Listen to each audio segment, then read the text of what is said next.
Bienvenue sur le podcast de la paye facile. Je suis la narratrice et je suis heureuse de vous présenter les conseils d'Anthony Rocca.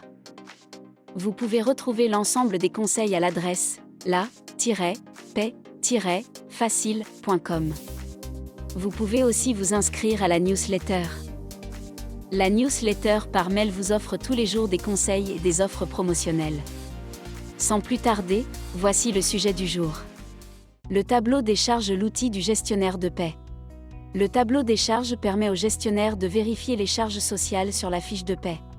Savoir élaborer et lire un tableau des charges doit faire partie des compétences du gestionnaire de paie avant de passer à la DSN. À quoi sert un tableau des charges ?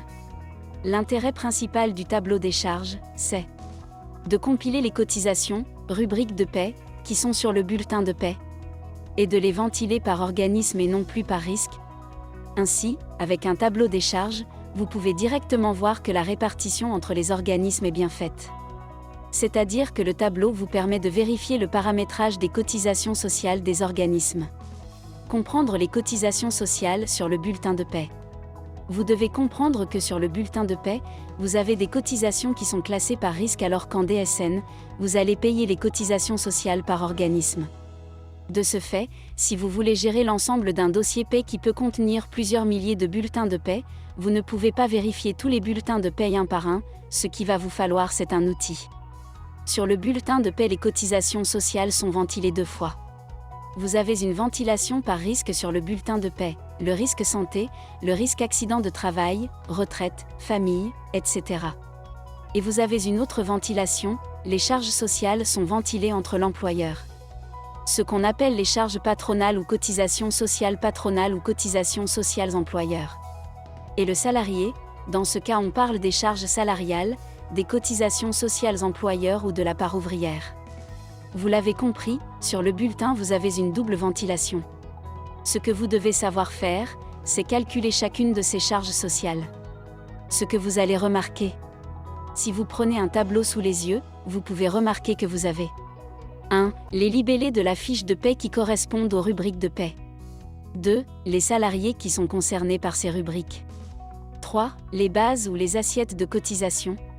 4. Vous avez les taux de cotisations applicables. Les taux sur le tableau des charges correspondent à l'addition entre les taux patronaux et les taux salariaux. En effet, vous allez déclarer et payer en DSN les charges aussi bien salariales que patronales. Comment sont classées les cotisations sociales ?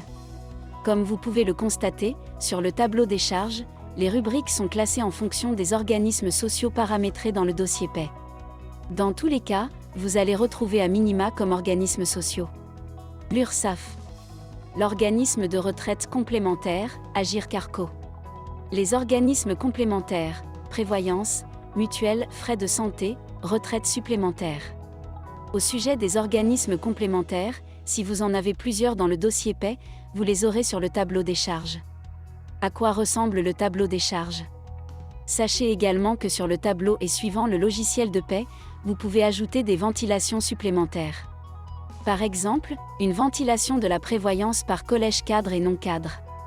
D'autre part, sur le tableau des charges vous pouvez retrouver d'autres organismes comme l'organisme qui va s'occuper de la formation, les titres restaurants, la taxe d'apprentissage et les taxes liées à la convention collective et enfin, vous avez le montant du prélèvement à la source qui est réglé à la DGCP. Pour recevoir tous les jours des conseils et des offres promotionnelles pour réussir à devenir gestionnaire de paye, abonnez-vous à la newsletter d'Anthony Rocca.